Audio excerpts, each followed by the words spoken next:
Welcome to the ECDev Network and Economic Development Week on Wednesday, May the 12th. Today we are talking downtowns and Main Street, and I'm Dan Taylor, and I'm gonna pass it over to one of our co-hosts, Bob Manhas, and he's gonna take it from there. Thanks, Bob.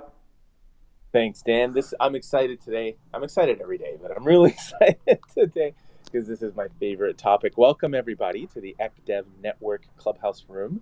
My name is Bob Manhas. I am the co-host here with Laura Fritz and Dan Taylor. And today we're talking about a great topic for economic developers, which is all about main streets and downtowns. Before we get started, just want to set the tone for the room. For those that aren't familiar, we do record these sessions. Dan is amazing at leveraging these sessions for podcasts for others to listen to as well. And again, as I said, the theme today is really all about downtowns and Main Street. So our hope is to hear from those of you economic development professionals who are having challenges or who have seen best practices and maybe want to share some successes they've had. We want to hear both sides because again, the goal of this group is to help each other rob and duplicate and grow our communities. If you haven't yet, we've got only Brandon on the stage, but we typically have a few more speakers. Typically, those who join us on stage are amazing at what they do. So what you want to do is make sure you check out their bio. Be sure to follow them. There's actually a little bell button that you can click to get notified when they're doing other clubhouse rooms, and it'll give you a chance to hear different points of view on different topics, which is wonderful. If you are interested in participating in the conversation, we'd love to have you. On the very bottom, you'll see a hand icon with a notepad. And if you press it, that indicates your hand is raised, and myself, Dan, or Lara can invite you on stage to participate. Now, keep in mind when we do that, your mic goes live. So you want to make sure when you jump on stage that you hit the mute button right away. Now, once you are on stage, as you join us, you're welcome to stay on stage. We tend not to kick people off as soon as they're done their question. So if you hear something you really like, feel free to alternate the mute button. That indicates that you're clapping. And if you hit the mute button on and off slowly, that indicates that you want to share something. So that helps us on stage know when someone else needs to kick in as well. And keep in mind, if you, I've lost track. I'm usually so much more smooth. And if you're on stage and you're sharing some amazing knowledge, be sure to let us know when you're done by saying, "This is Bob and I'm done speaking." That allows the other speakers to know when to jump in. And it's also a great accessibility tool for those who are using different techniques to join in the conversation. I think that's all I have to say. I do feel like I'm forgetting something, Dan, but I think I've covered everything. Oh boy, there's so much to cover. I think you've covered plenty, Bob. Thank you so much. My pleasure. And before I pass it over to Lara, for those that don't know, I'm the economic development catalyst for the town of Innisfil, which is a really neat, innovative, small rural community north of Toronto. And I'm also a strategic advisor and guide to those in the profession. Seems to be a lot of interest in co-creating briefs and strategic plans these days, so that's where I'm spending some of my time. And Bob and I are even endeavoring into full agency mode with full strategic and graphic design solutions and digital solutions. So we'll see where all that goes. Over to you, Lara.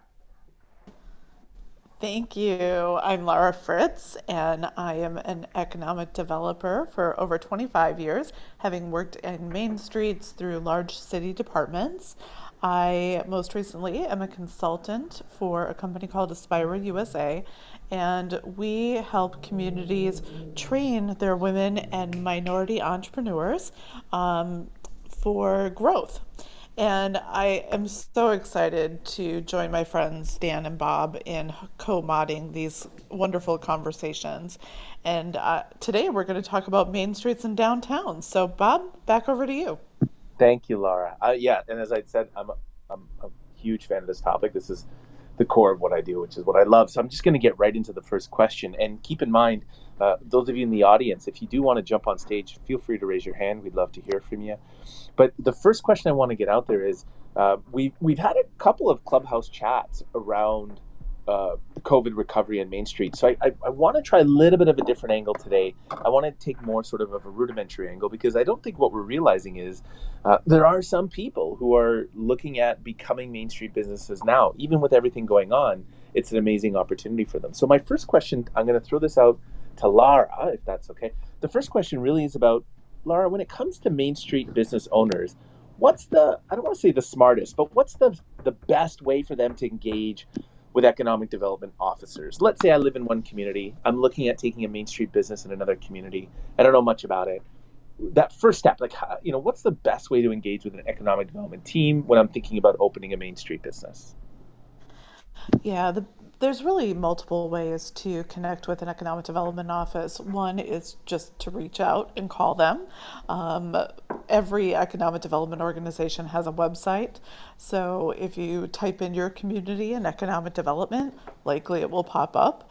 But also, as economic developers, we're really committed to making connections and partnerships. So it could be your attorney, accountant, banker who happens to have that connection to an economic development organization.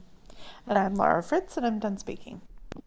Thank you, Lara. Yes, that's definitely a great point. I think I didn't phrase the question very well. I guess what I should have said was, when it comes to Main Street businesses, why should they engage their economic development office locally, Laura? And if you don't mind, maybe I'll give it back to you because I really phrased the question poorly. That was really the question I wanted. No problem.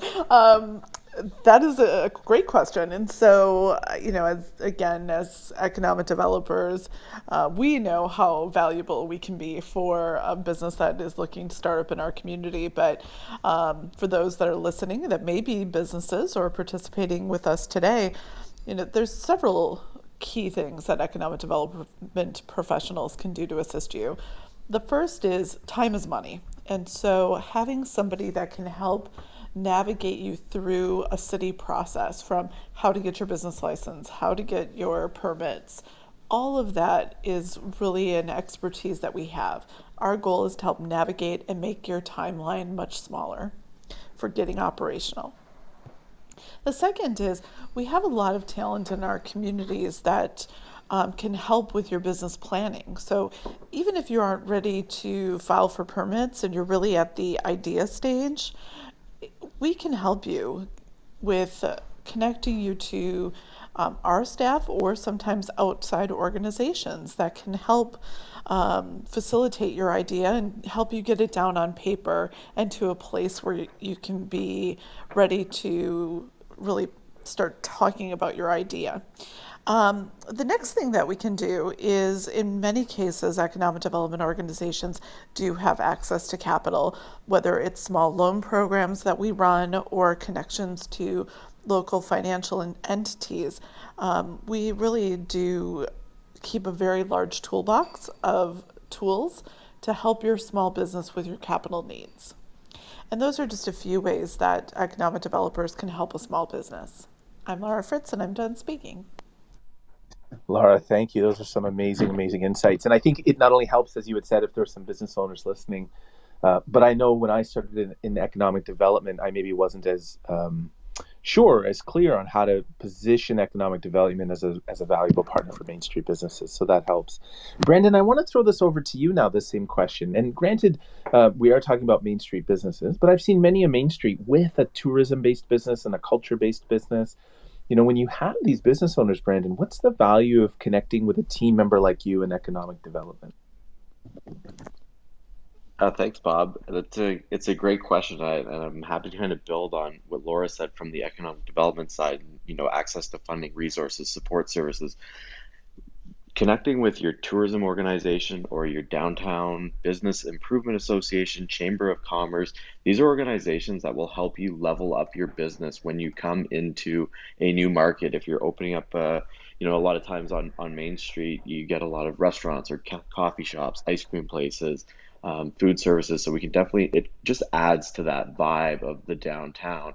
And so a lot of times your business's information or services or whatever you're providing really will connect well with what the tourism division's trying to market and promote to for residents or visitors to explore alike. But it's also important, and I'll kind of tee this up for a point I want to touch on later, but tourism is economic development's first date. So if your community can show, if the tourism board can make this downtown look really good and level up your business, it might actually influence someone to move there. And that's a spoiler alert. That's how I ended up living and working in Kingston, Ontario, because of the vibe of walking through downtown Kingston. It was a Movies in the Square night, and they had Mighty Ducks playing on a big screen, and we sat on the patio at Jack Astor's and could overlook it. And I was like, this place is cool. So literally connect with any organization in the community. They might not have access to direct funds for you, but they can certainly help promote your business. And that's all for me right now, Brandon.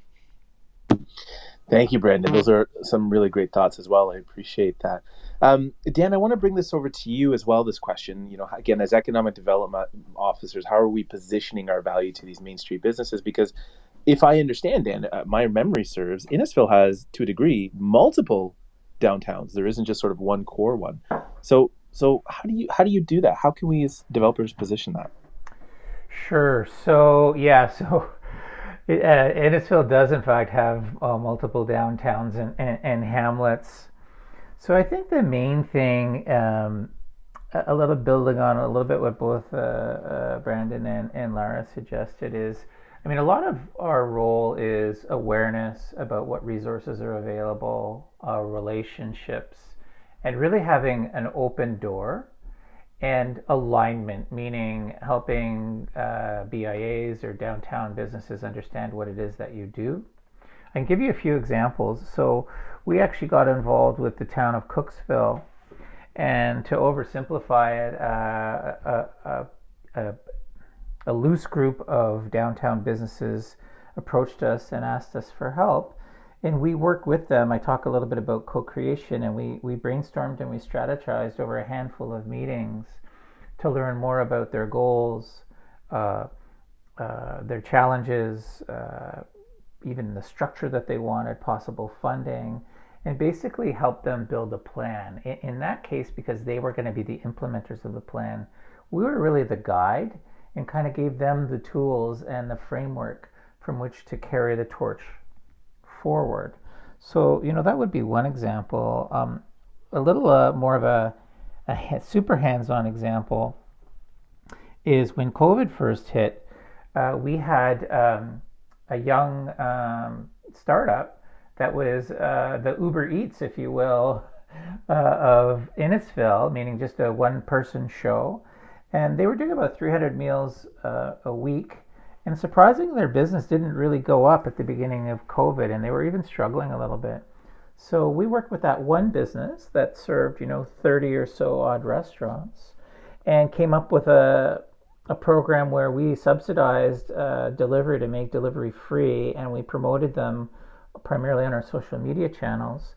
And at the height of that program, which is about a 30-day program, they went up to 1,500 meal deliveries a day that we phased back to 50%, and then we pulled out altogether. And I think today they're hovering around 1,200 or so. So that's a more direct opportunity, and that opportunity, as you can appreciate, didn't help just the delivery company, but it helped 30 or so restaurants. So I've been involved with strategy and guidance and connecting to resources to actually helping businesses directly in their business, if you will. A couple of examples. I'm Dan, and I'm done speaking. Thank you, Dan. That's super helpful insight as well.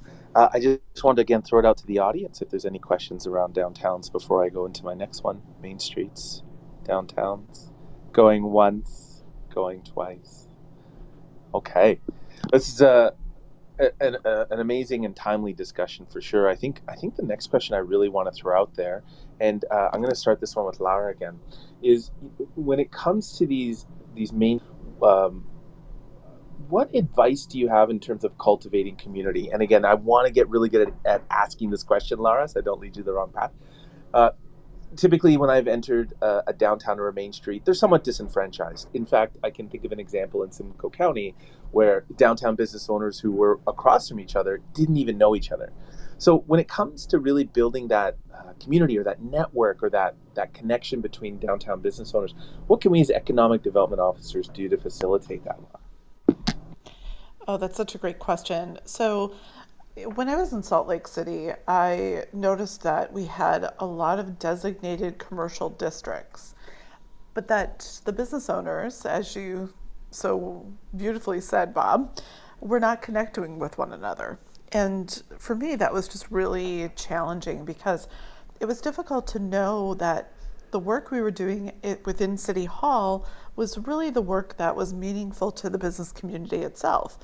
And without sort of an organization or with a voice from the businesses in that district, it became really difficult for us to know if the work we were doing was valuable.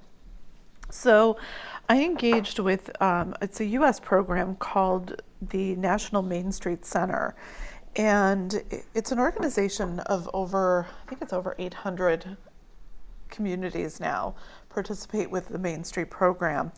And I used their methodology to create a Mainstreet program in an urban commercial district, whereby the businesses came together and helped develop a work plan. They helped us understand what was important to them. We had some money that had been allocated by the city council, and it wasn't a huge amount of money. It was maybe $100,000. And we went to the Mainstreet community and said, help us define what you would like done with this funding. And ultimately, they decided they wanted a mural project. And so we installed 9 separate murals in this commercial district. And then the business owners held an event to have a bike tour so you could go on a bike ride through this commercial district and see the different murals. And it all ended with a gathering at one of the local breweries. So, getting connected to your businesses doesn't have to necessarily be that formal either. It can sometimes just be, and I love this word, street walking, but walking the street, entering into the businesses and getting to know your business owners. I'm Laura Fritz, and I'm done speaking. Thank you, Lara. That was a really great example for sure. Dan, I want to double back to you and sort of throw that same question to you, because again, you're dealing with multiple downtowns. How do you build that engagement? Or how do we as economic developers work to build that engagement in our downtowns? So I think first, you need a willing participant. So I'm going to talk maybe a little bit Cookstown and possibly some other examples that I can think of. So this is sort of broader. I'll try not to get too philosophical in life, but so we didn't go out and sell and pitch that we could solve all the problems of the world. They were aware that there was an economic development office. They were aware that we were an open and willing partner. And they came to us for help. And then, what we said is, we are not going to solve your problems for you. We're going to work with you, and we're going to learn about your challenges. And we're going to spend some time with your key folks. We're going to kind of hold your hand metaphorically and do what we can to support you. So I think in general, you can only engage those who want to be engaged. It's like you can lead a horse to water, right? But you can't make it drink. So I think the key is finding partners that are motivated, and ideally there's a synergistic fit and some form of alignment, which you could argue there should always be between economic development and small, downtowns and main streets and businesses. And so I think it's all about finding the right partners and having a good attitude, and then in an ideal world, having that alignment where you can really provide extra value. I'm Dan, and I'm done speaking. Thank you, Dan. I love that, setting the expectation as well, because I think sometimes we don't want to let down our business community if we're setting too high an expectation for us to meet. Brandon, do you mind if I move this over to? Oh, sorry, Dan. Did you want to add to the conversation? No, just clapping. Clapping, okay. Brandon, I'd love to throw this over to you. Now, I know you exist in a community that has a business improvement association. So I guess the question for you more is, as a tourism and economic development professional, how are we building that engagement among business owners to perhaps collaborate more? I'm going to adjust the question for you, if that's okay. Perfect. Thanks. Thanks, Bob. Yeah, collaboration is key. I think one of the things I found in my career is that there's multiple organizations that exist within a community, and each serves its own purpose. And I apologize, there's some landscaping going on outside. I'll try and move here. Um, There are a number of organizations that exist, whether it's the Chamber of Commerce, Board of Trade, Downtown Business Improvement Association, a tourism organization or destination marketing organization, as well as economic development organization. That's sometimes 5, 6, 7 organizations, or it's maybe a few kind of do everything. But the more that you can work together and break down the silos, the better your community is going to perform in the end. And I think about, back to some of my early experiences in the city of Kingston. And the city of Kingston is amazing. I love that city. But what I found is that everyone was protective of their events. Durham Tours or Kingston Tourism had these events that we brought in, and the movies in the square, and Friday market days, that was downtown Kingston. And the city of Kingston, they had the public skating, and nobody was really working together. And then it kind of came, it was a few years ago. I was living in Kingston. I was so far removed from Toronto, and the Raptors were in the playoffs, and that's when kind of Jurassic Park kind of kicked off in Toronto, outside of I think then it was Air Canada Centre, now Scotiabank Arena. And I was like, man, that's cool. I'm like, that would look super cool in Kingston. So I reached out to downtown Kingston. They're like, yeah, if you can get the licensing, we can play the game. So I reached out to a friend that worked at the Raptors. We got the licensing for the game, and it just popped off. We put like a few thousand people downtown Kingston. If you've seen it, like if you've seen the Tragically Hip's last show, you know that Kingston shows out for a good time. And so we had thousands of people down there. We printed off signs that day and like had an amazing time. And what happened was like everybody was tagging downtown Kingston. They're like, at downtown Kingston, this is super cool. This is so much fun. And like we got together as a group, and it's like, this is what happens when we work together. It doesn't matter who's paying the ticket. It doesn't matter if you're giving in kind cash, but if you work together, many hands make light work. And that was kind of the aha moment. And I use that when I go into communities, and we've got 14 downtowns in Durham region, and there's BIAs and chambers. And, unfortunately, some of our business improvement associations are getting disbanded or shut down. And it's sometimes political. It's sometimes, there's a number of reasons that a place gets to this, but the importance of each of these organizations, they have value to add to their membership. And it cannot be understated that all of these organizations can exist amongst each other in an ecosystem. And it just takes a little bit of hard work, but you can really leverage, like us as a tourism organization, we can really leverage a downtown BIA's business network. They have a board. They have, businesses that are always wanting to reach out and provide value in the community. So you're really, by having 5 connections at a board of trade, at a downtown business improvement association, a chamber of commerce, board of trade, economic development agency, tourism agency, you're going to level your community up just by working together and having the conversations. I'm Brandon Pickard, and that concludes my thought. Thank you, Brandon. That was wonderful. That was an amazing thought to share. Just want to throw it out to the audience. Did anyone have any questions before I reset the room? How are we doing here? It's great to see our regulars here. I love it. Okay, so before I head into the next question, I'm going to just reset the room really quick. We are sort of halfway through, and we've had some people jump in, which is wonderful. Welcome, everybody. My name is Bob Minhoff. You are in the ECDev Network Economic Development Room. Today, we're talking about Main Streets and downtowns. Now, for those that have not attended our sessions before, they are being recorded. We do leverage them for a podcast for those who aren't able to attend to listen to later. I'm the co-host, Bob Minhoff, with my other co-hosts here, Dan Taylor and Lara Fritz, and we've got Brandon here on the stage as well, who's sharing some amazing insights. So if you haven't already, be sure to check out the bios of all the speakers you see on stage. You definitely want to follow and connect with them. They're likely in other Clubhouse rooms in the future, sharing some other amazing knowledge, so you want to make sure that you can build that connection for sure. If you are hearing this topic and you're loving what's being said and you want to share it with your colleagues or friends, please feel free to use the plus button below. That ping allows you to invite other people to join us here in the room. The more the merrier, because we love having a diversity of thoughts.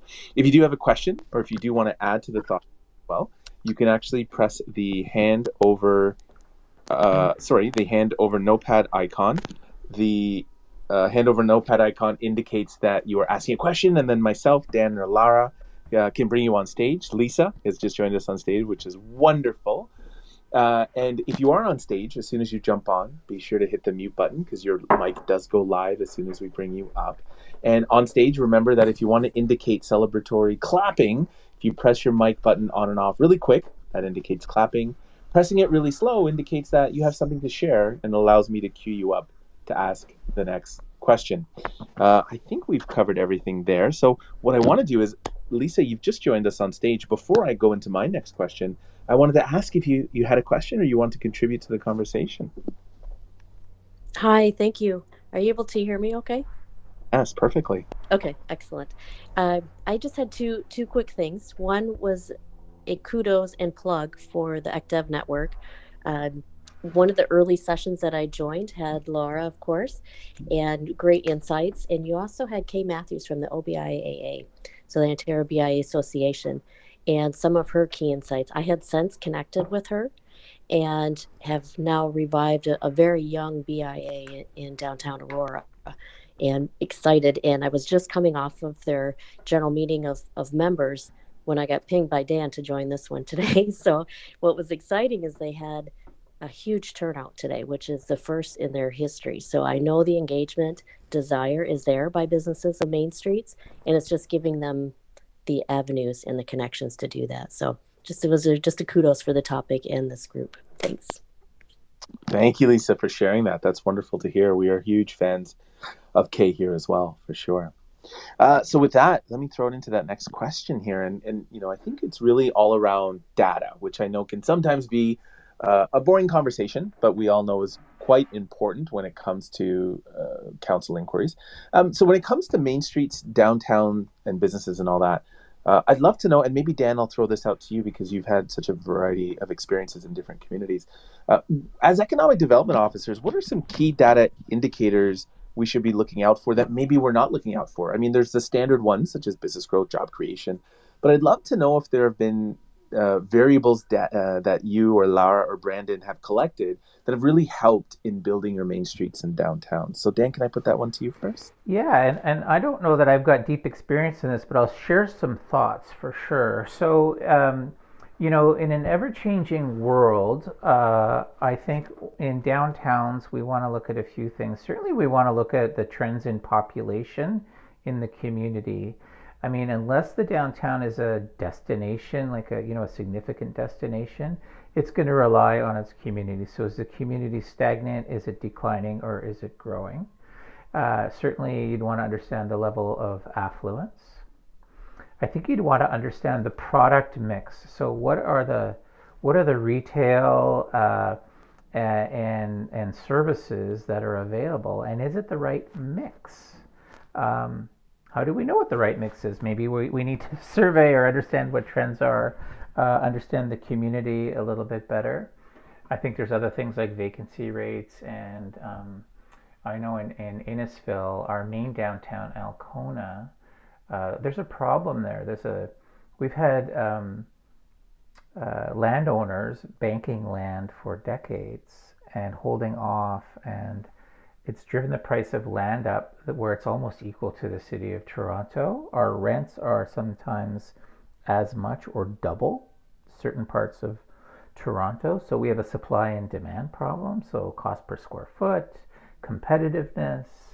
Um, so there's quite a bit there. So I really think one needs to have their finger on the pulse of the nation, and then I'm a big believer in the private sector, like in the market, but sometimes you need to work with the market somehow to manage things if they get a little off balance. I'll leave it at that for now and open it up to the floor. And I'm Dan, and I'm done speaking.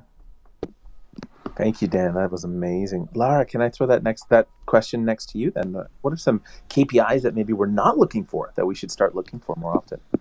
Yeah, well, I think Dan picked on or highlighted some of the key ones, which is what's the business environment, what does our housing numbers look like, what is the square footage available, what are rental rates, but I think we also need to look at it from a business owner's perspective.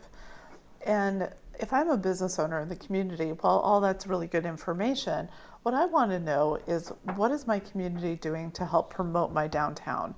How much money are you investing into marketing, programming, and promoting the downtown? What kind of events are being held that are drawing traffic into my area or my commercial district. What kind of communications is the community doing to help support my business? Are they doing newsletters? Are they putting ads in magazines? And then, what are some of the beautification services that are being provided? Downtown Boise, for example, tracks gift card sales, but then also keeps track of how many planters that they've put in.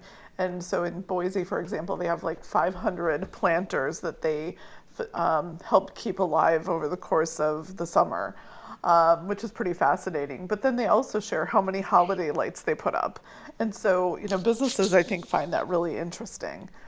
And then, last but not least, I think it's important to share kind of what the current trend is. What are people saying about the downtown? And what is the current employment status of the downtown or commercial district you're serving? And those are just a few of the KPIs I would be looking at. And I'm Laura Fritz, and I'm done speaking. Yes, thank you, Lara. Those are really helpful as well. Brandon, can I throw this one to you from your perspective, whether it's in tourism or just from economic development in general? Are there KPIs that maybe we're missing that we really should be looking for as economic development officers?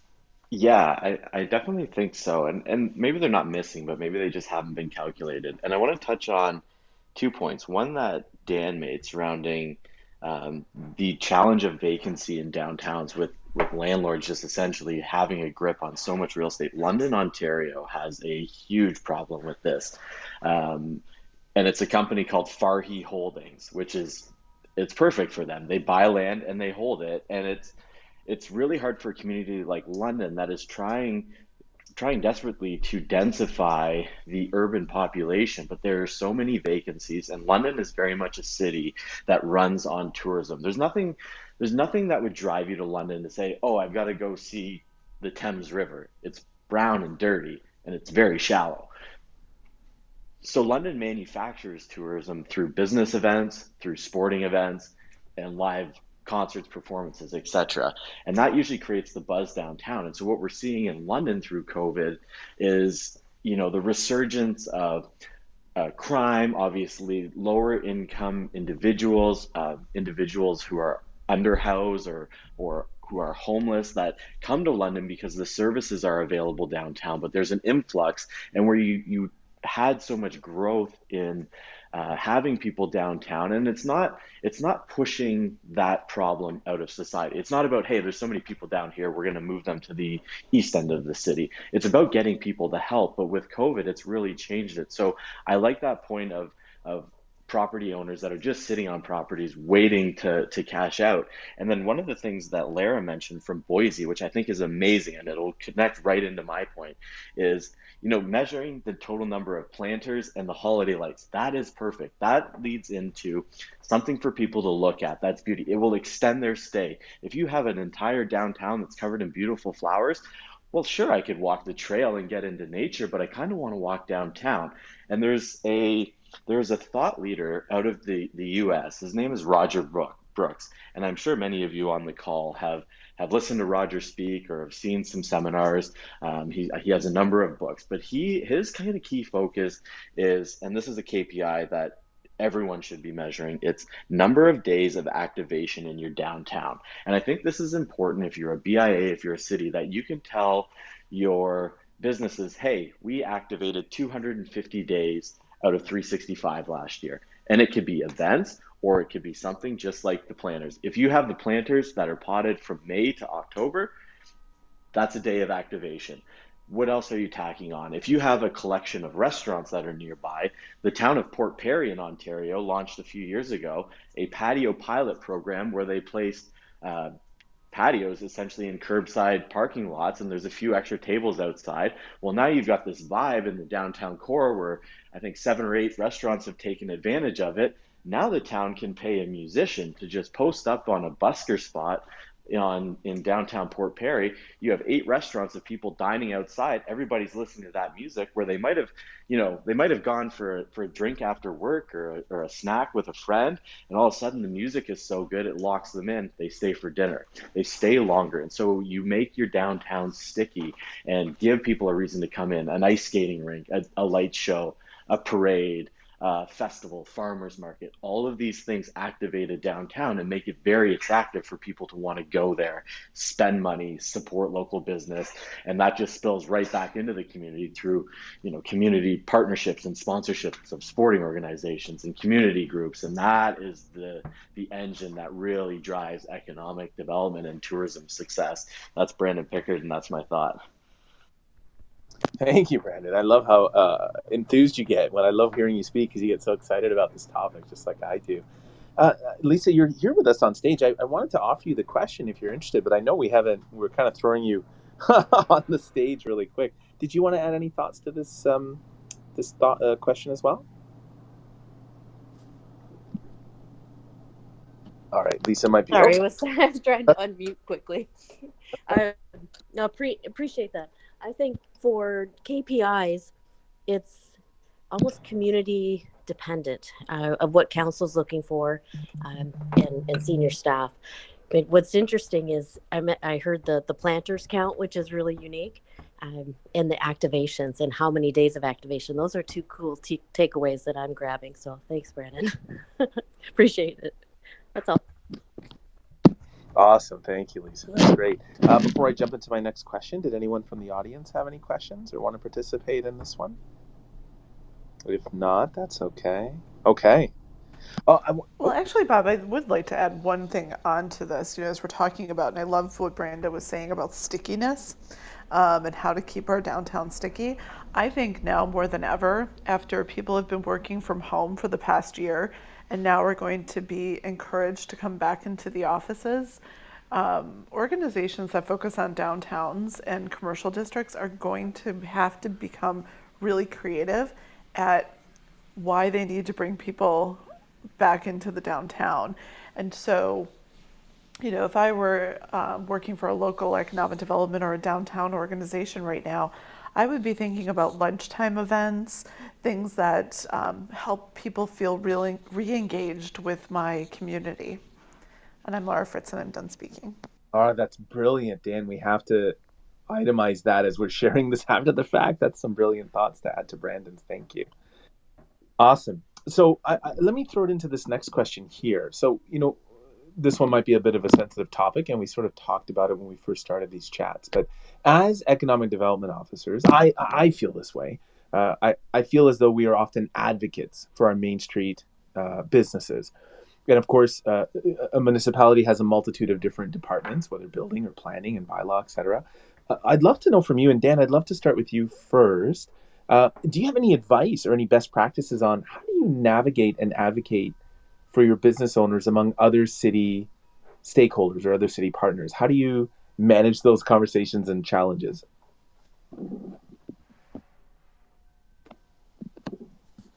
Okay, so Dan might be. Oh, Sorry. there we go. Oh, I thought it was Laura. Yeah. So, yeah, advocacy, so fascinating. I joke with my colleagues sometimes. My first economic development job was a small rural area, and I was a big city thinker, bringing big city ideas into a place that had been in depression for 50 years. So there was some clashes, and I still have PTSD from going to council meetings for a decade.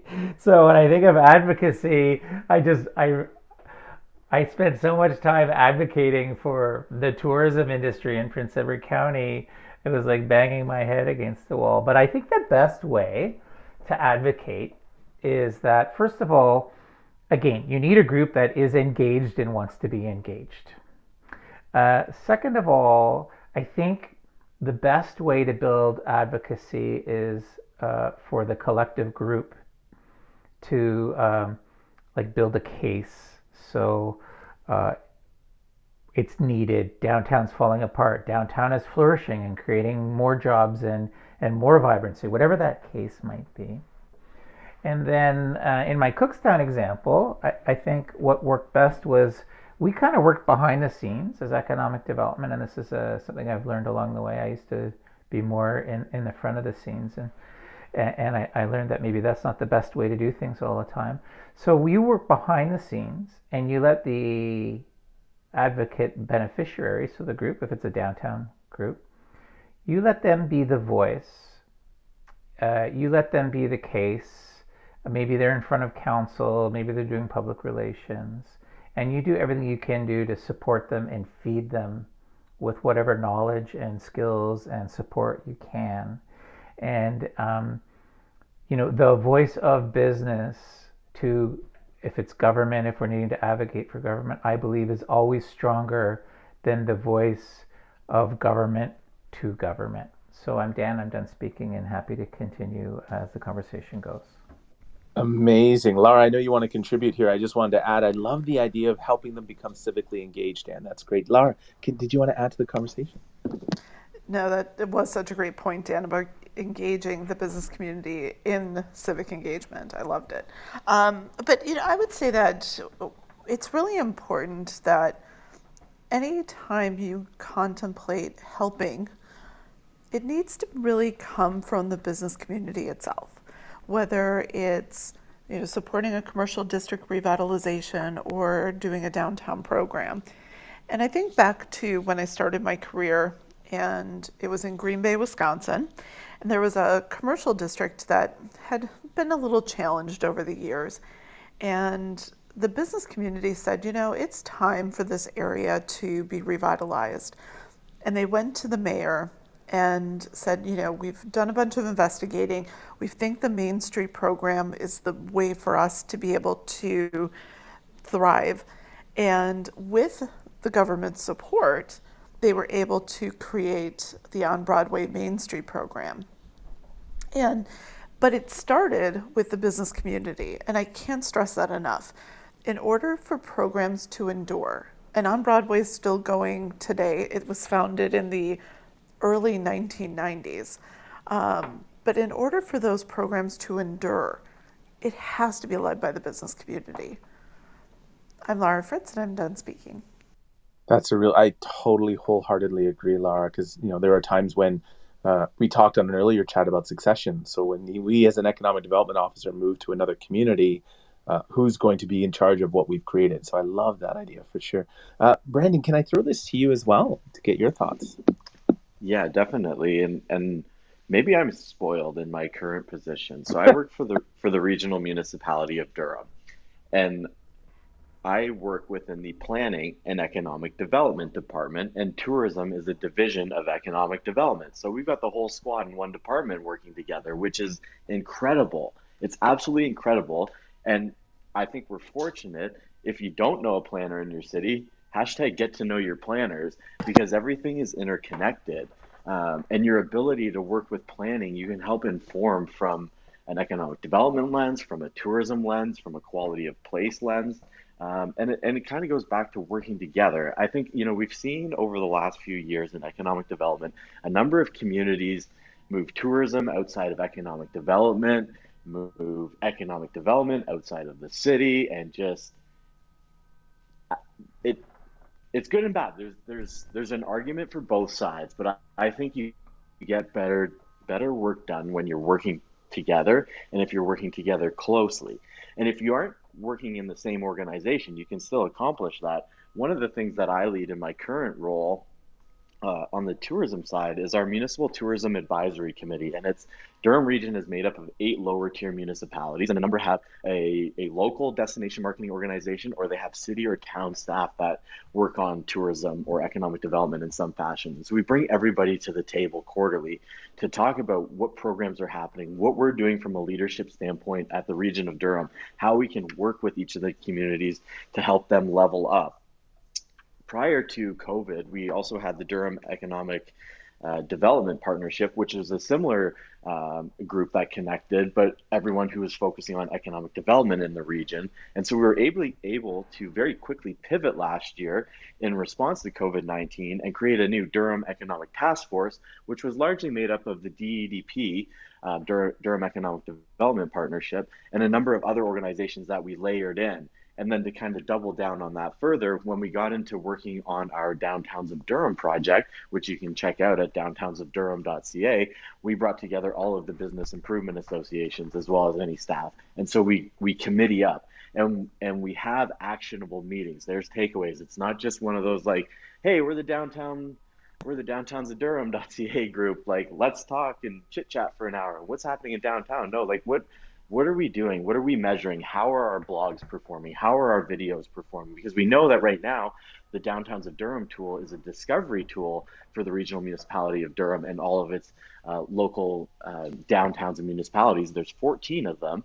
But we know that longer term, this is very much a quality of placemaking, and it's an investment attraction. It's a talent attraction tool. And the cooler we can make our downtowns look, the more people we can pull away from Cookstown and Innisfil because they have no idea if they're wearing a left shoe or a right shoe. And we're marching together, and we're gonna come and take your visitors, and we're probably gonna take your residents. But we're in Ontario, we're fun, but we like hockey, we like the OHL, we like competing with our neighboring towns, but we also work together because we know that there is value add in our community that people don't have in Innisfil, and there is value add in Innisfil that people don't have in our community, and that's why the spirit and that's why the tourism industry is thriving in Ontario and why people are moving and more people are migrating from the larger cities as a result of rising real estate costs, and they're finding homes in these smaller towns that have a vibe, and it's opening up this entrepreneurial spirit for people to just say like, I'm leaving my corporate job and I'm opening up a cafe, or I'm opening up a bakery or a restaurant or some experience. I'm going to rent bicycles,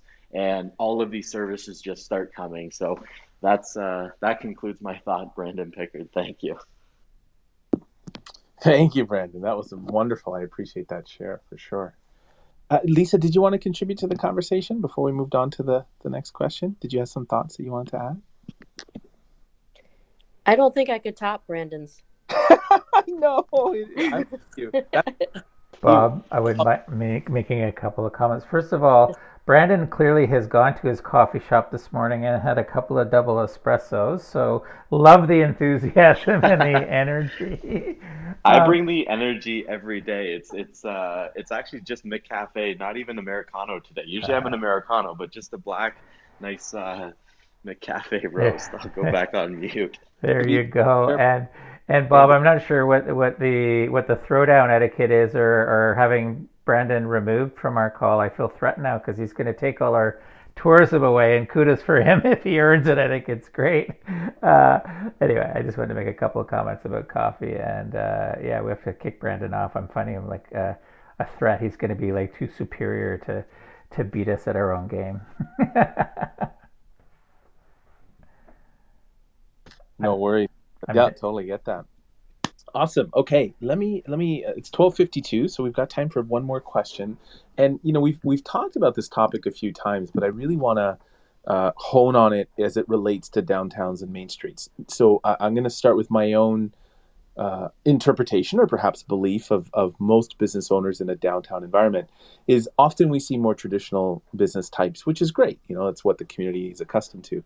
But as we're evolving to a different type of consumer, as we're starting to watch millennials become more empowered in consumption, and then eventually as we're seeing the next generation, my question to you is this, and I'm going to start right away with Brandon, if that's okay, is like, how do we facilitate or really encourage innovation? And I don't just mean in technology, but how do we get business owners to really start thinking about their space or their business as something more contributory than simply transactional?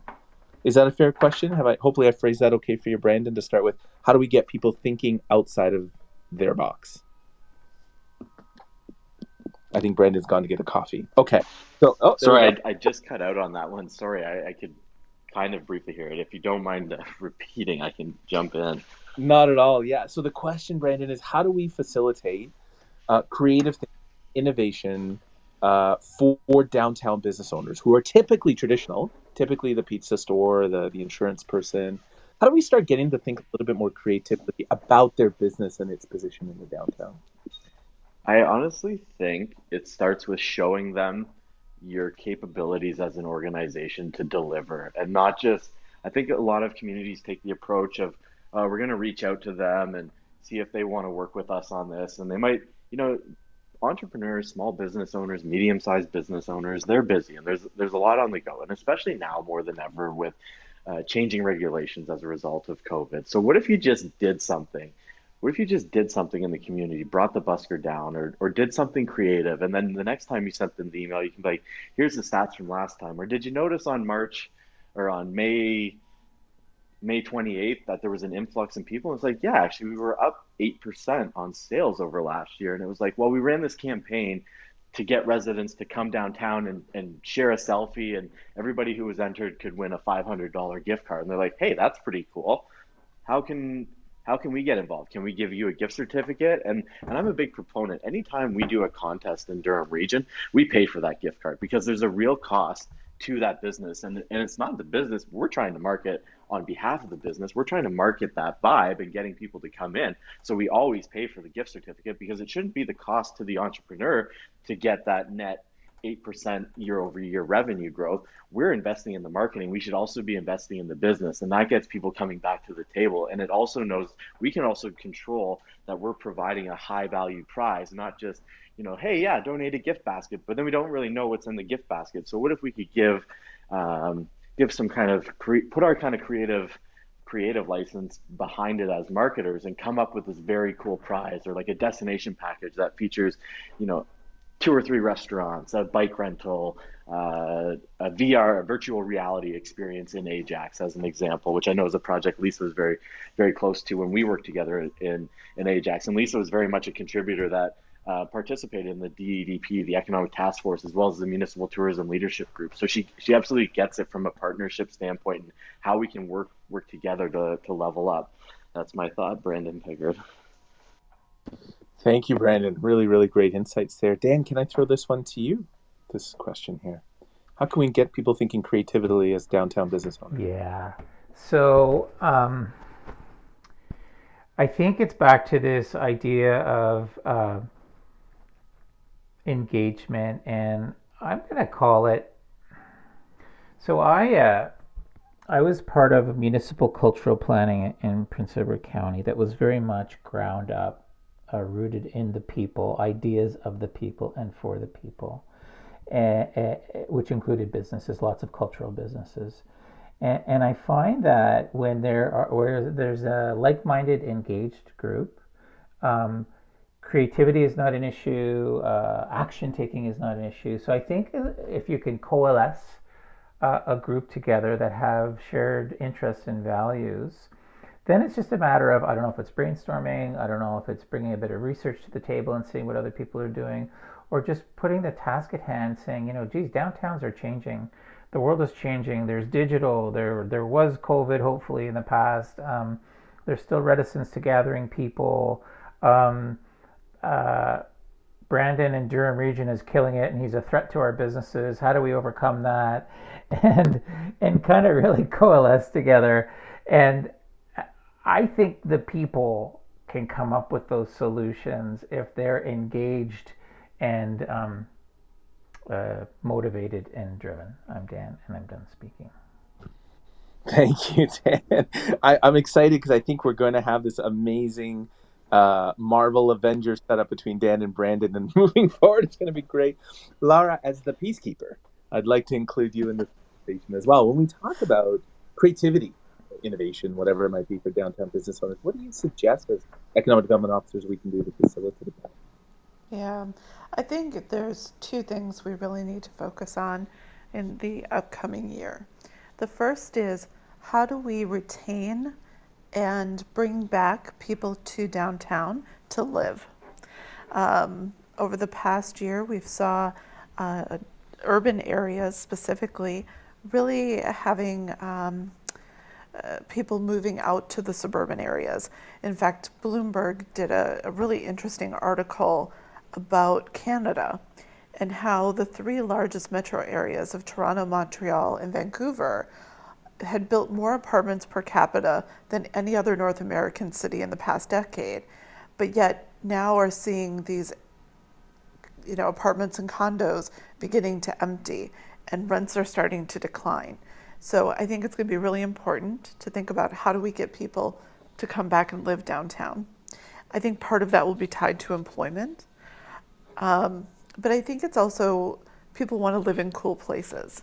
And so, how do we make that our downtowns vibrant and cool again?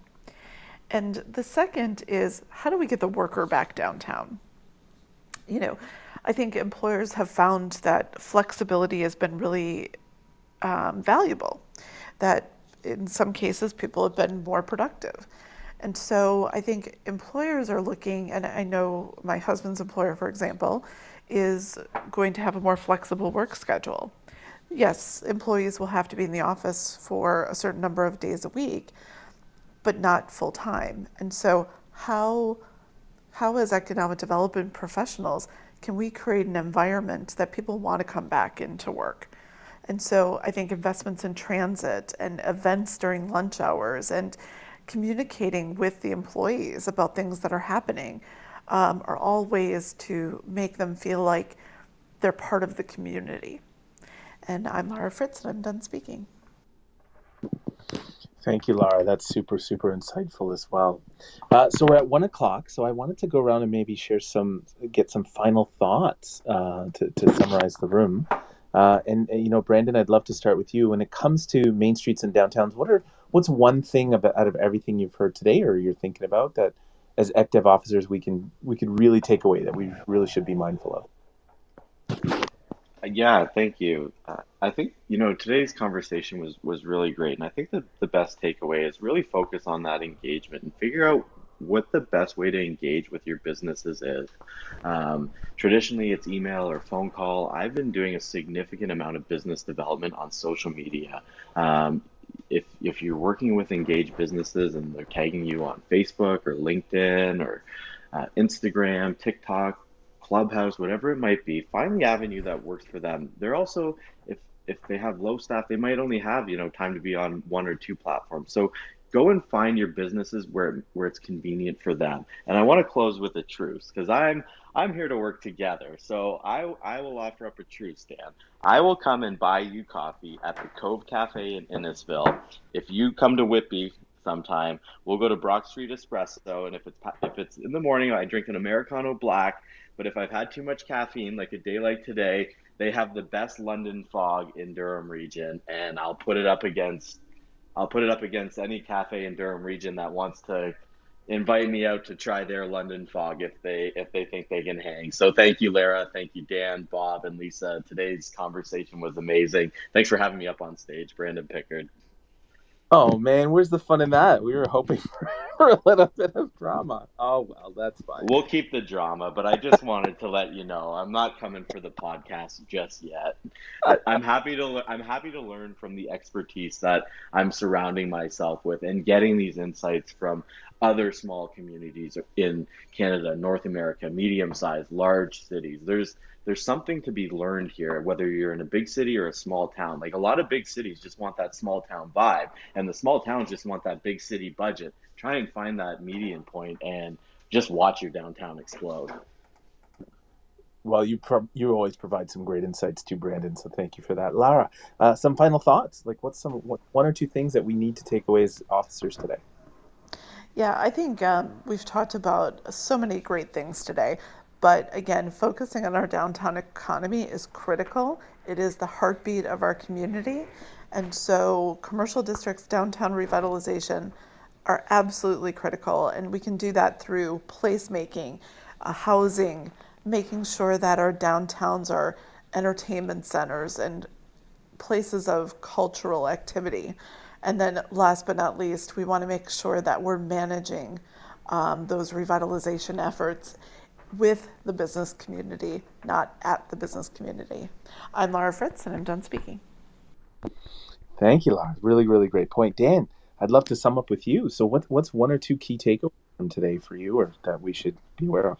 Yeah, I hate to attribute it to Brandon because we've got such this rivalry going, but the term that's sticking with me right now is stickiness, and I see it as broad and strategic, meaning you can't even get to stickiness if you don't have awareness. So you need awareness of your downtown community.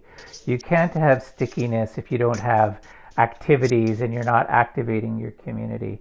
You definitely can't have stickiness if your community is dying, right? If people are not working downtown, coming downtown. And maybe more importantly, because I do posts, I need a donut or some other kind of stickiness image so that when I do my post today on stickiness, so maybe you guys can DM me later or someone can wrap it up. But I think stickiness is a really great way to sum up today's conversation. I'm Dan and I'm done speaking. Thank you, Dan. I agree fully, for sure. It is 1:04. We are totally on track. I want to thank all of you who stayed. How he pivoted his connections with with site select